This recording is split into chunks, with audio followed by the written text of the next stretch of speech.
Welcome to, and here we go. All right, thanks, All Tom. right, thank you, Destiny, and thanks for the invitation. Thanks everybody for joining us today. Happy to be here. I love talking about this. It's one of the more interesting aspects of my job, although it's one of the little teeny tiny aspects of my job. Most of what I do is related to education, code enforcement, illness investigation, that sort of thing, with food safety, water recreation facilities. We have these little teeny programs that we work with. Shellfish is one, harmful algal bloom response is another. We do some beach water quality, marine beach water quality monitoring under contract with the state as well. My contact information is up here. Anytime, any questions, all fair game. Just yeah, keep me in the loop and I'll be happy to help. So marine biotoxin monitoring. The Whatcom County Health Department contracts with the state health department. They provide us some reimbursement for staff time and laboratory support. We collect the samples. We also have some volunteers that from time to time help us collect samples of molluscan shellfish.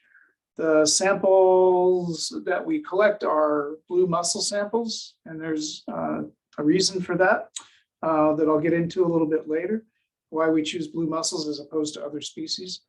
And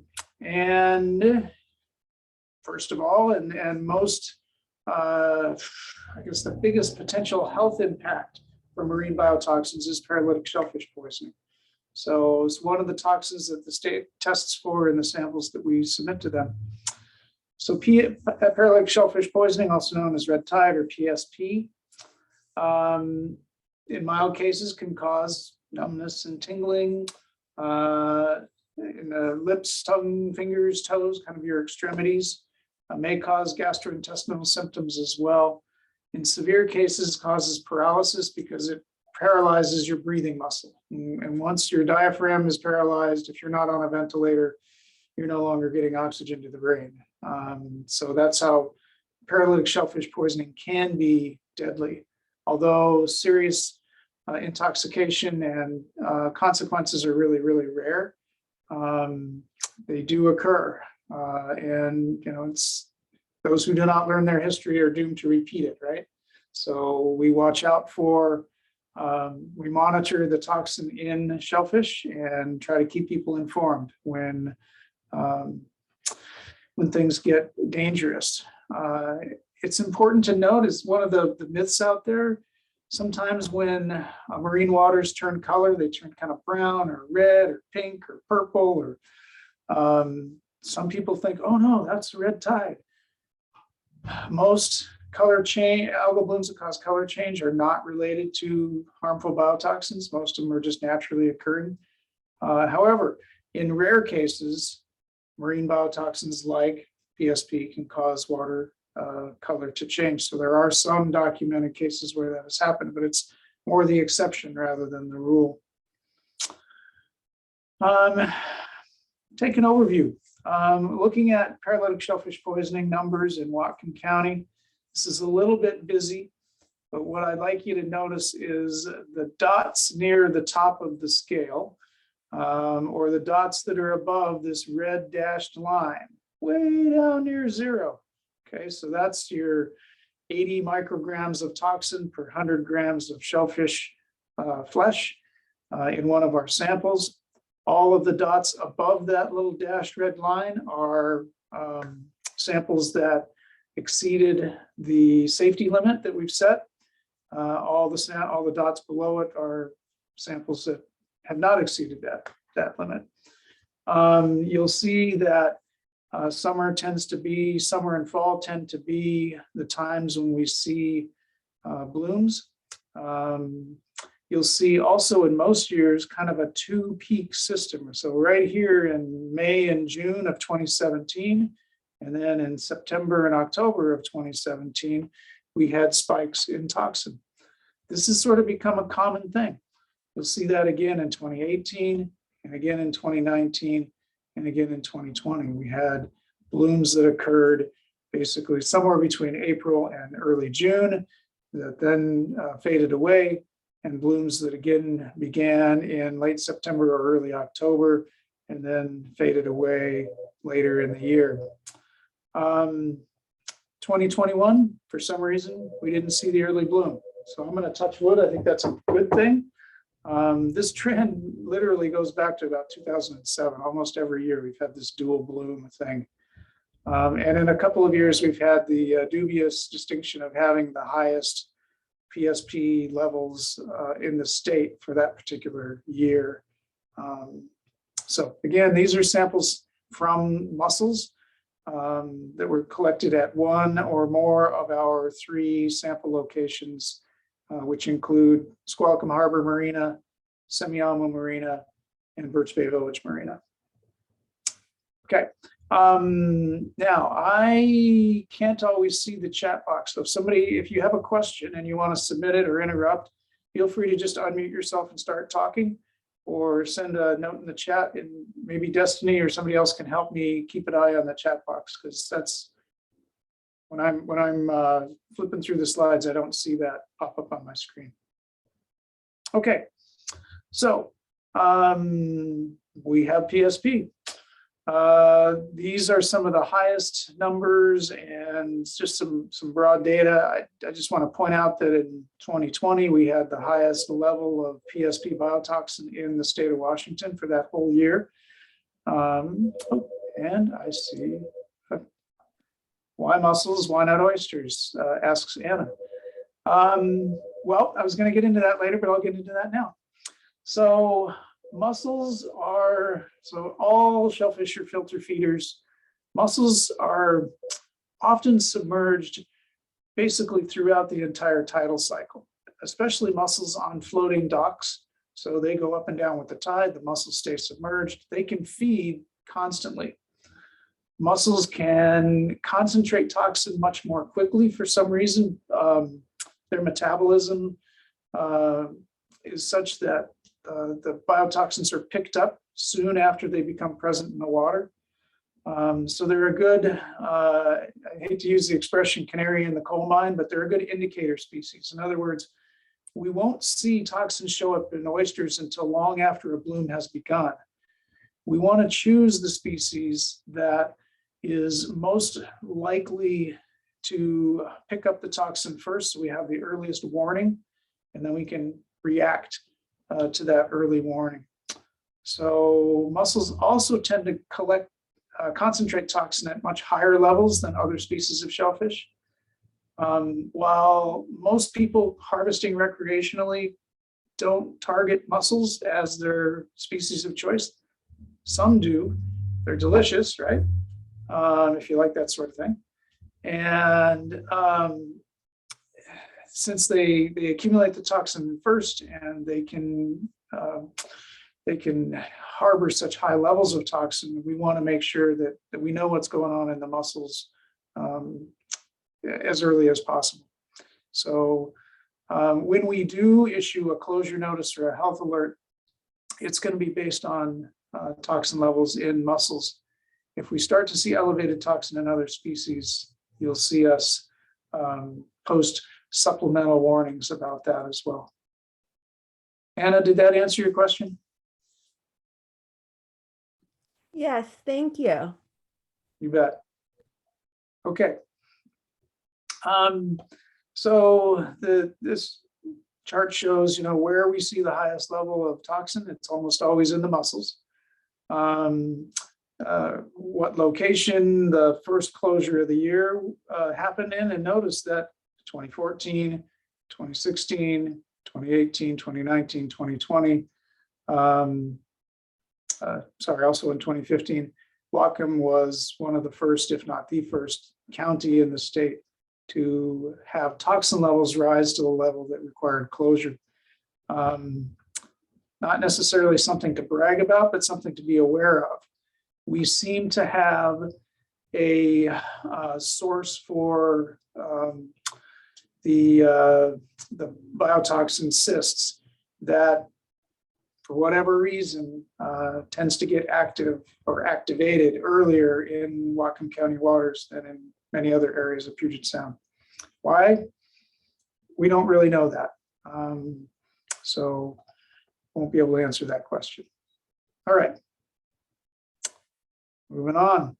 These are our 2021 numbers. And as I indicated, we didn't see the spike in late spring, early summer that we normally see in 2021. So thank goodness for that. We did see the typical fall bloom though, starting about mid-September and finally going back down below the health alert limit in late October, early November. You can see, well, it's hard to distinguish the lines from most of the lines from one another. So most of them are kind of hidden under this green line right here. But you can see our sample sites and where we had toxin levels that exceeded the safety limit for, in this case, Portage Bay, Squalicum Harbor. Now, Portage Bay samples and Lummi Bay samples, those are all going to be collected by Lummi Nation and Lummi Natural Resources. So they're our partners in this effort, and we collaborate together when it comes to sharing information and resources to help protect both subsistence harvesters, commercial harvesters, and recreational harvesters. All right. In addition to paralytic shellfish poisoning, we also monitor for diuretic shellfish poisoning, so also known as DSP. Diuretic shellfish poisoning, as the name indicates, causes diarrhea. Generally, gastrointestinal symptoms can cause vomiting and abdominal pain. There is some indication, though, that diuretic shellfish poisoning with chronic exposure can cause more long-term problems, such as increased risk of colon cancer and that sort of thing. That's still being studied, but it's enough to be concerned about. And we do talk to a lot of people that are like, I've eaten shellfish out here for years. I don't care if you've got a closure notice up. I'm going to keep harvesting shellfish anyway. And we get a little bit of a political blowback sometimes on that. The guys in the government are just trying to take our shellfish away. Or people just don't take it really seriously. That's a concern for us. And as educators, whatever you can do to help support us in this messaging is going to be really helpful. I'll get back to that. Diuretic shellfish poisoning first found in Washington waters in 2010 caused 2 outbreaks of illness in Washington, Psp Bay, and in British Columbia in 2011. This is a toxin that had been identified in Europe and in waters back east prior to this. It's a relatively newcomer to Washington State, a relative newcomer to Washington State. DSP levels, again, maximum levels from 2012 to 2021. So which location had the highest levels of DSP in a given year? You can see Bellingham Bay pops up here in 2012. And you can see what those numbers look like. The action level for DSP is 16 micrograms per 100 grams of tissue. And these numbers are considerably above that. We also monitor routinely for amnesic shellfish poisoning, although that is not something that's generally found in Puget Sound waters. Every now and then we'll see a small detection for ASP. Mostly this is found on the ocean beaches. There's been an ongoing, I want to say 4 or 5 years now. ASP has been detected above the action level, especially on the south coast and in Oregon. And it's not only affected molluscan shellfish for recreational harvesters like razor clam harvests and that sort of thing, but it's also affected the commercial Dungeness crab business because the crab feed on clams and other molluscan shellfish that concentrate this toxin, and therefore the crab can become toxic as well. So generally, when you see an ASP closure on the coast for molluscan shellfish, the state's going to start monitoring Dungeness crab as well, and have at times closed down Dungeness crab fisheries, both recreational and commercial, as a result of this potential health threat. Amnesic shellfish poisoning is kind of unique. It causes neurologic symptoms and can cause permanent loss of short-term memory. So you remember what happened 10 years ago, but you won't remember what happened last week or yesterday or today.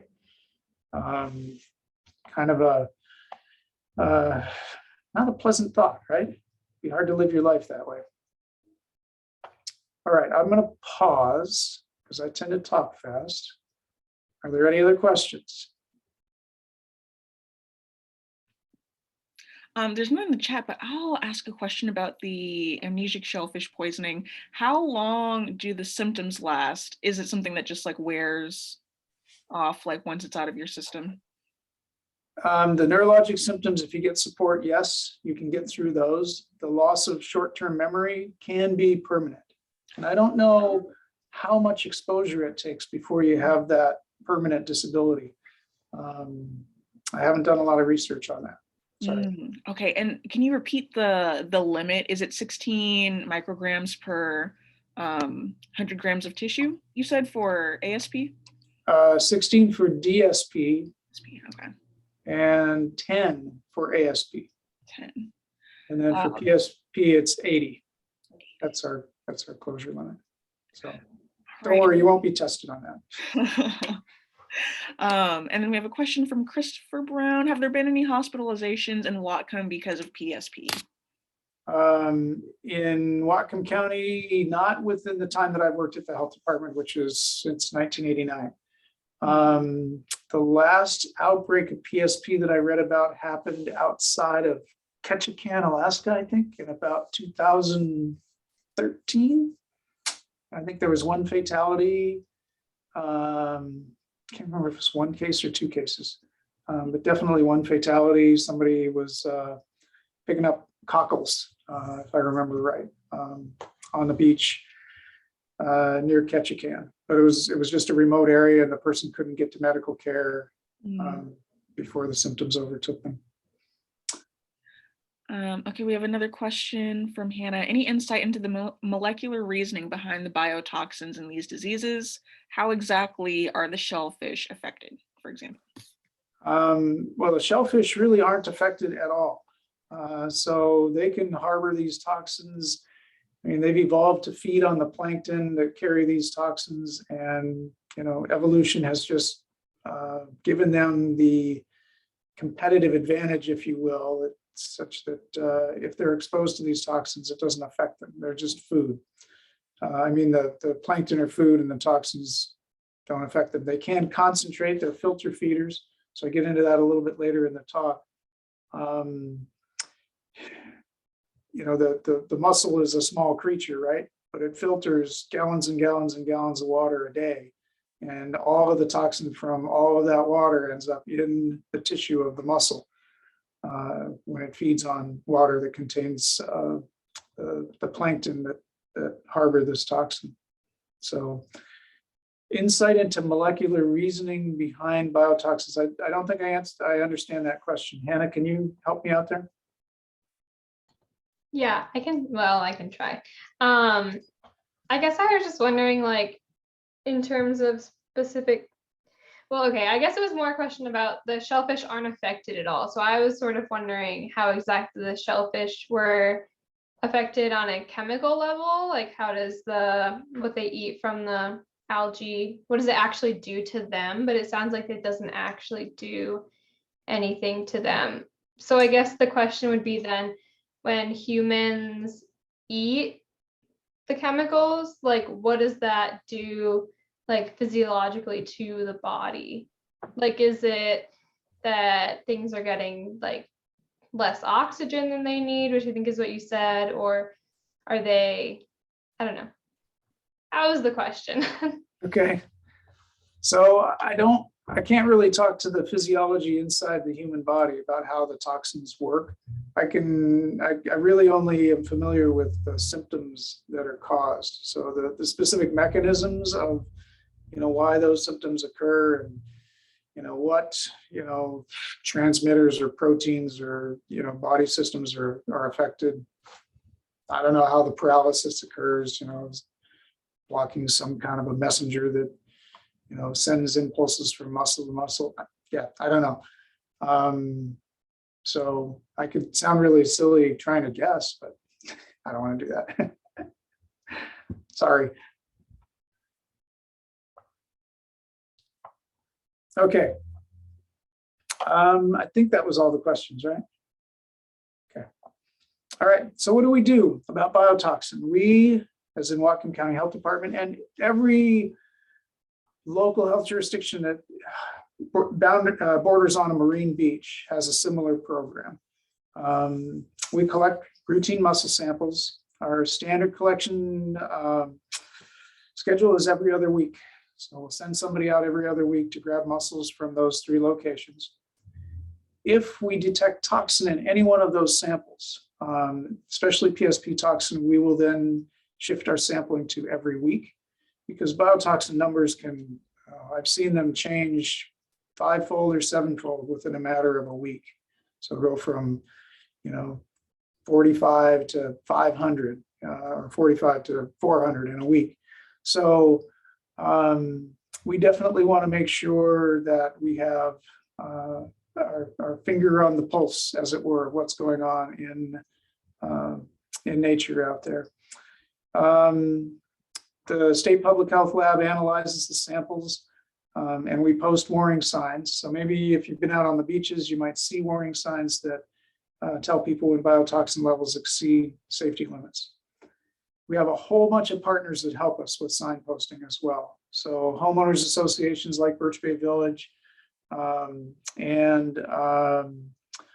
the Point Roberts Marina, Semi-Alma Marina, Port of Bellingham, who runs both Squalicum Harbor and Blaine Harbor Marinas, state parks, all of them help us by posting signs. We give them a collection of signs, and when something goes haywire, we give them a call and say, hey, please put up the signs that say closed to all species. And our partners are really great about that. It helps us react in a much more timely manner. It helps us get those messages out that much more quickly, and saves us on a lot of labor and personnel costs to get that work done. So I have to shout out to all of our partners out there. You'll also see sometimes that we'll post Mud Bay, North Chuckanet Bay, inside the trellis there, or the trestle there, I mean, has a year-round posting for closed due to pollution. That's because that area doesn't meet harvest standards for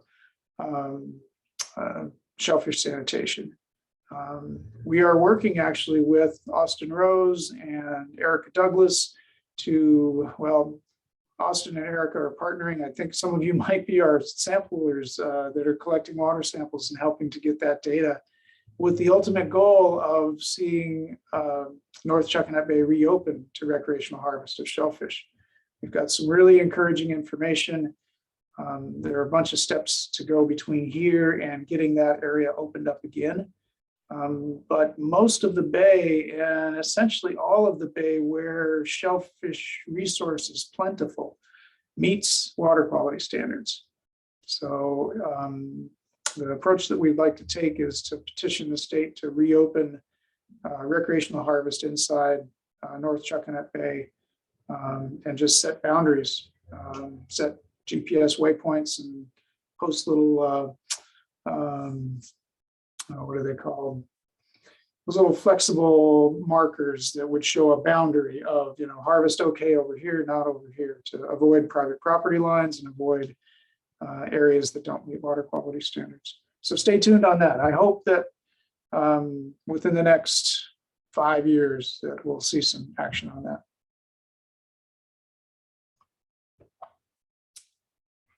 All right, so molluscan shellfish include clams, mussels, oysters, scallops. We choose, and I kind of went into this a little bit earlier, we choose blue mussels as a species to test because they take up biotoxins quickly and they concentrate at extremely high levels. The high level concentration, I think, has to do with the fact that they're submerged, at least partly, but it might also be something, biochemically in their physiological systems that allows them to capture and retain that toxin. The other nice thing about mussels is that when the bloom in the water slows down, the mussels purge the toxin very quickly. Their metabolism is at a much higher rate or whatever than other clam or mussel species or other clam and oyster species. And so they tend to purge toxins or shed toxins quickly after a bloom is completed. So we use them for routine sampling. And we had, I want to say 11 or 12 cases of PSP intoxication in Kitsap, Jefferson, and Clallam counties in 2012. Happened to coincide with one of those extremely high spikes where some folks just walked right past the warning signs, harvested mussels off a dock, and suddenly there's 5 or 6 people in the hospital on ventilators and others that are sick. So, like I say, those who do not learn their history are doomed to repeat it. Looks like we have a question from Chris. Is it illegal to harvest shellfish if warning signs are posted, for example, at Checkina Mud Bay?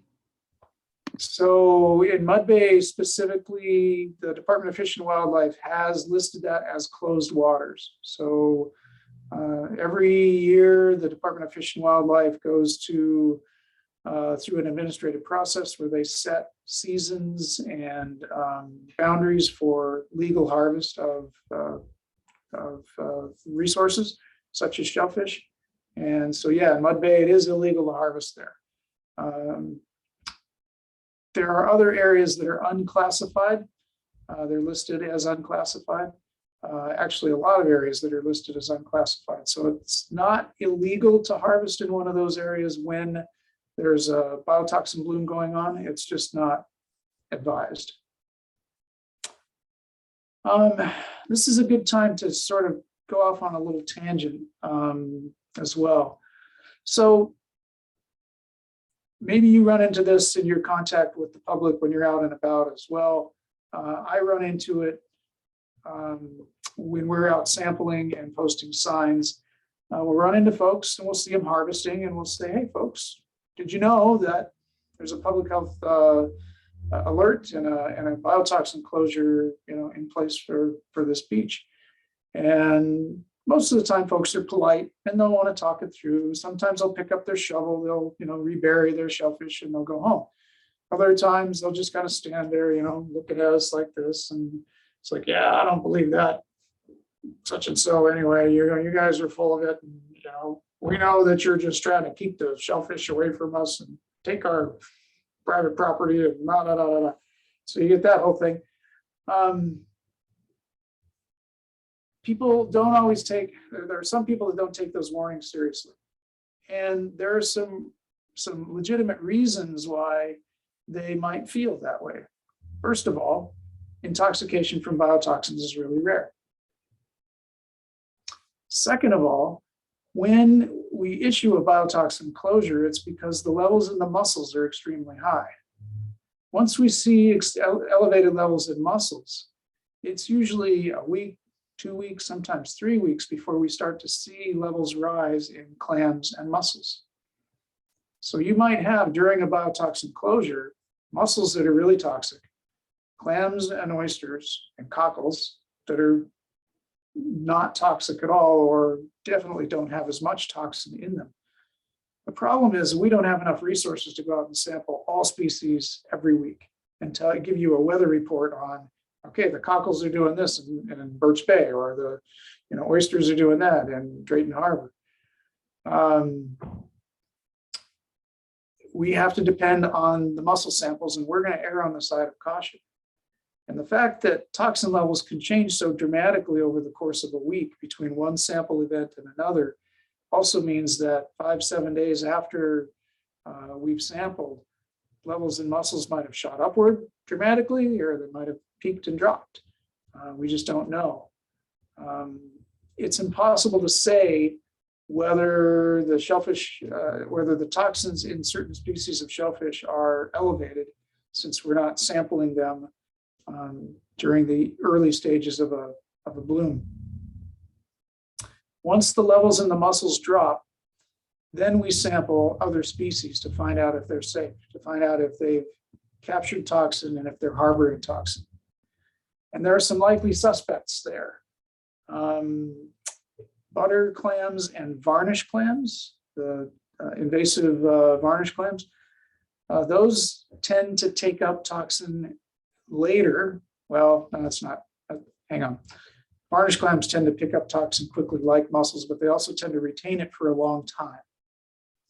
Butter clams tend to be slow picking up toxin, but they retain toxin for a long time once they pick it up. Just this past late January, early February, we were able to lift a biotoxin closure for butter and varnish clams, basically from Sandy Point south to the Skagit County line, that had been in place since 2020, so almost 2 years. Because once the butter clams pick up that toxin, they can retain it, they can hold on to it for an awful long time. Okay, so that's one of the things. It's like, I've eaten these clams here forever and I've never gotten sick. Well, maybe those clams were never toxic. But if you were out there and you decided, I'm going to get some, I had some mussels at a restaurant the other day and those were really good. I'm going to go get some mussels.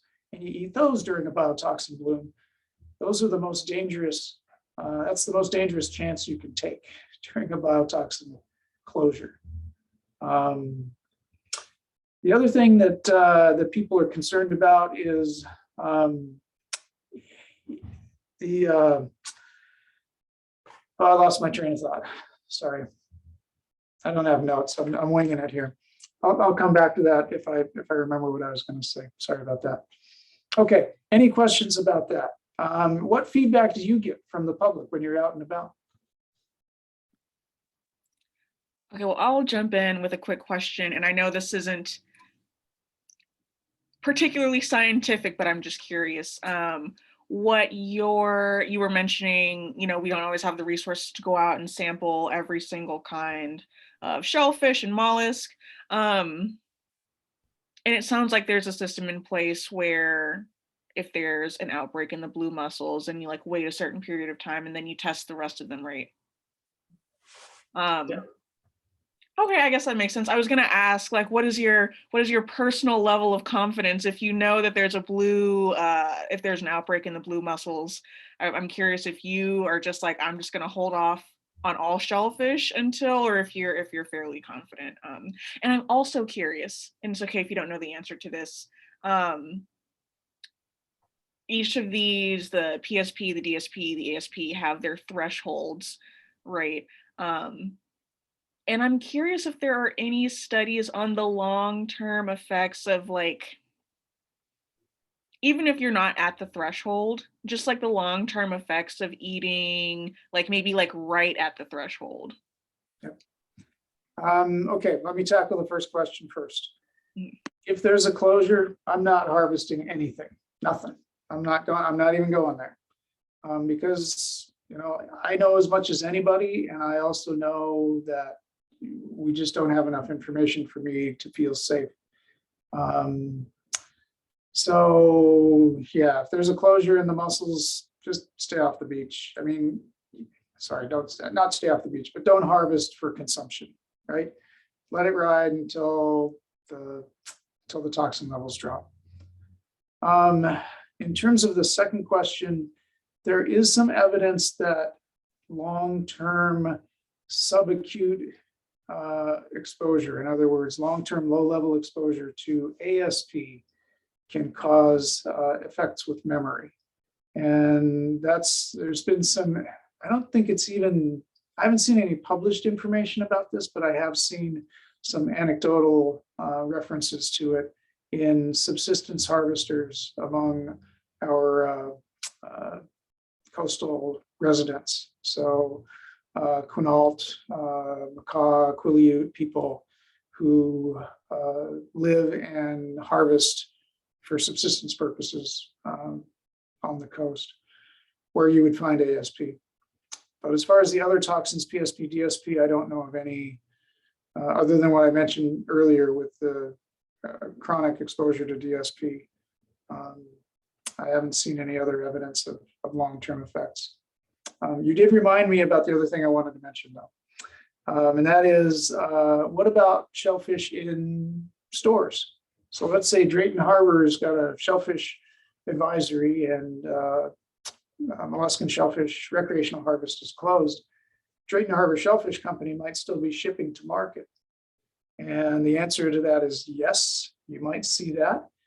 But you'll only see that if Drayton Harbor Shellfish has actually collected a sample of the product they want to harvest that day, sent it down to the public health lab, and then held their product before shipping until they got the results the next day of the biotoxin tests. So the mussel level is 600. They grab a sample of oysters from what they're harvesting today. Tomorrow, the level in the oysters is below 80, then they're okay to ship. But they don't ship when there's an active bloom on unless they've tested that batch to make sure that it's safe. So you can have a lot of confidence in what you see in the supermarkets, even if they're harvested from an area where there's a biotoxin closure on, because every batch is sampled before shipping. Does that make sense? Okay. People also ask, what's it take to hurt somebody, right? So with DSP and ASP, I don't really know what the threshold of symptoms and illness is, because we really haven't seen a lot of evidence. I think that numbers were in the 50 or 60 range for DSP when the outbreaks occurred in BC and in Whatcom County in 2012 with the diuretic shellfish poisoning. With paralytic shellfish poisoning, we know a little bit more about that because the toxin's been studied a little bit more closely. And with the harvest threshold at 80, so anything above 80, we close things down as a precaution. Symptoms in sensitive individuals might show up at 200 to 300 micrograms per gram of tissue, and serious symptoms 700, 800, 1,000. Fatality 1,500 to 2,000 or higher. So it also depends on how many of the creatures you eat, right? If you eat a whole bowl full, then you're more exposed than if you just eat one or two. So anyway, I just wanted to get that out there as well. A couple of questions I'm seeing in the chat box here. Just about to ask about store seafood. Oh, yeah, you're welcome. And Anna says, does this county PSP monitoring help our local oyster industry? Thinking about what you said about Drayton shipping oysters. Yes, in that it gives Drayton Harbor Oyster Company an early warning. So like I said, the oysters are the first to pick up the toxin. Drayton Harbor knows, they monitor the weekly sampling results or every other week sampling results, and they know if they start to see toxin rising anywhere in Whatcom County that they need to be a little bit more on alert. They might change their business practices a little bit based on rising toxin levels, choosing to hold off on harvesting or accelerate harvesting if they see toxin levels in nearby waters starting to rise, even though Drayton Harbor might not have begun to show toxin yet. So, and then from a safety standpoint, yeah, they know when it's time to hold off. If we see levels in oysters rise above 80, then they'll stop shipping until they get specimens tested and assure that their product is safe.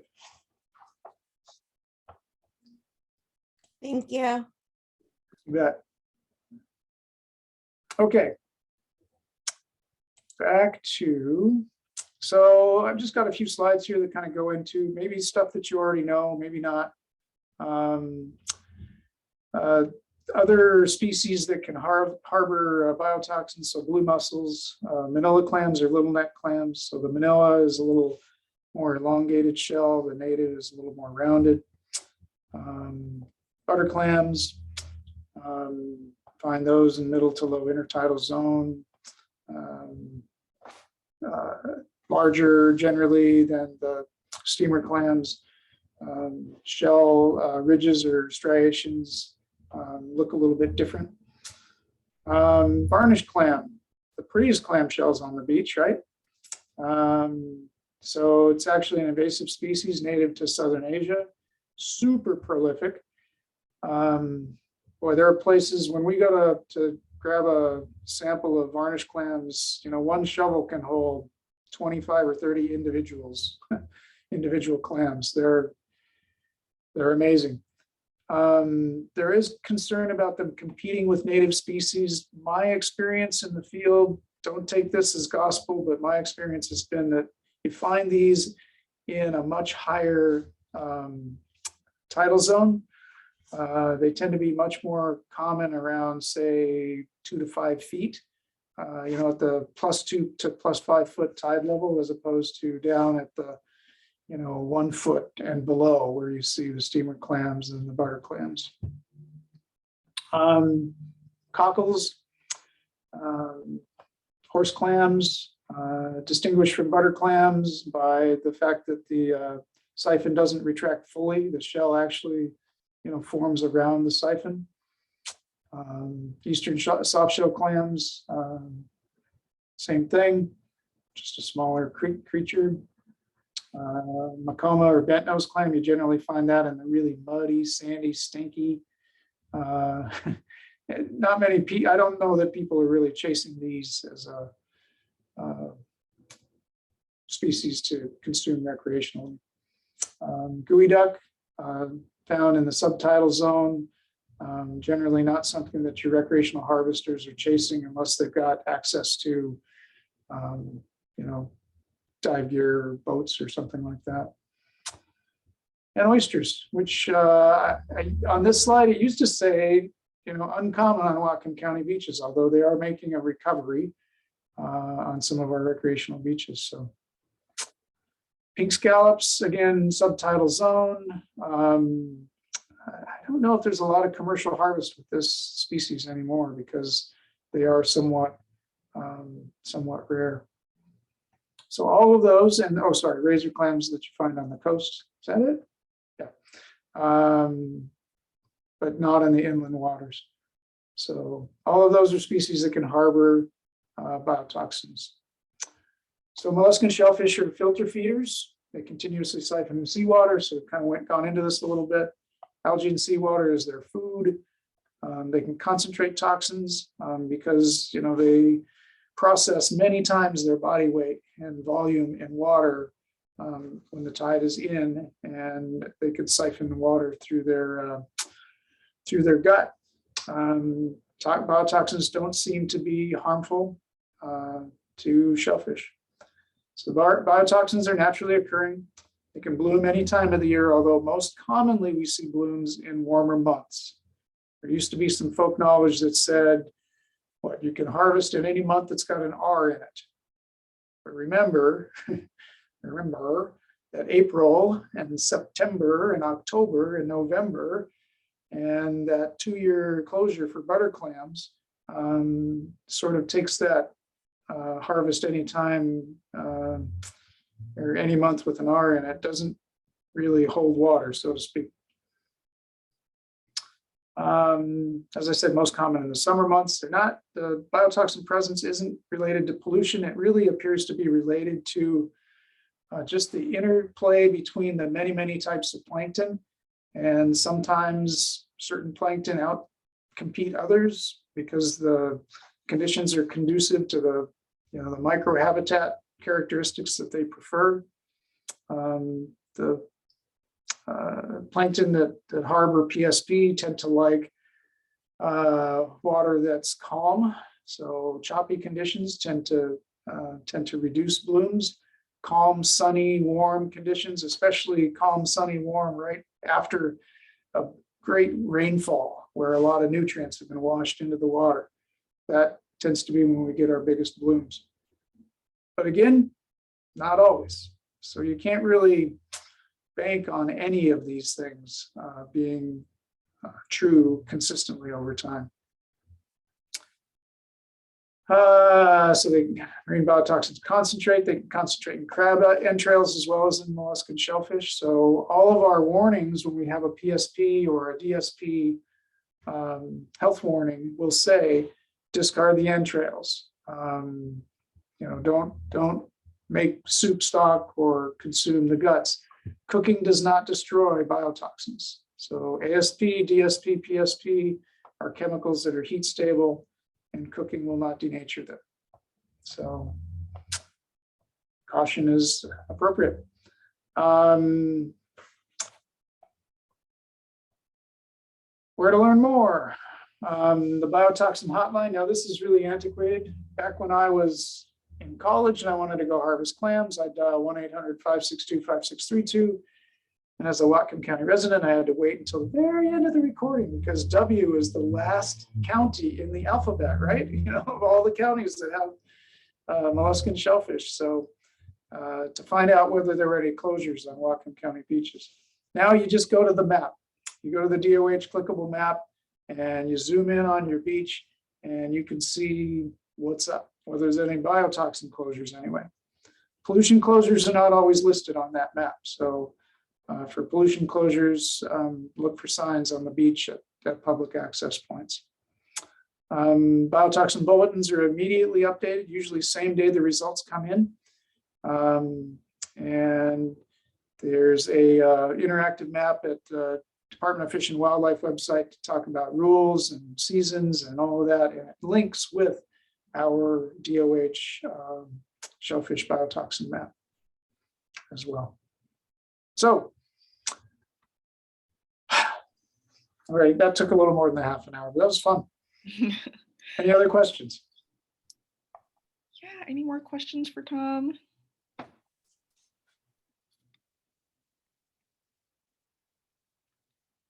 All right.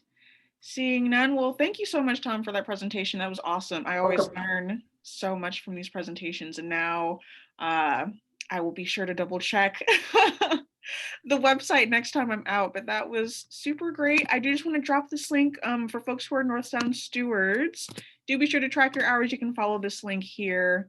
And if you'd like to go back and rewatch this presentation, you can follow this link here to reach our YouTube channel, or you can just go to YouTube, type in resources and go to playlists, then go to the North Sound Stewards playlist. This will probably be uploaded by tomorrow. There is that link there. And you can go ahead, rewatch it, pass it on to your friends and your shellfishers, and make sure that they know about this information. But thank you so much, Tom, for joining us. Thanks everyone for taking time out of your day and joining us for this presentation. If you have any questions, definitely feel free to reach out to Tom. And if you lose Tom's information, you can reach out to me and I can reach out to Tom. But thank you all so much.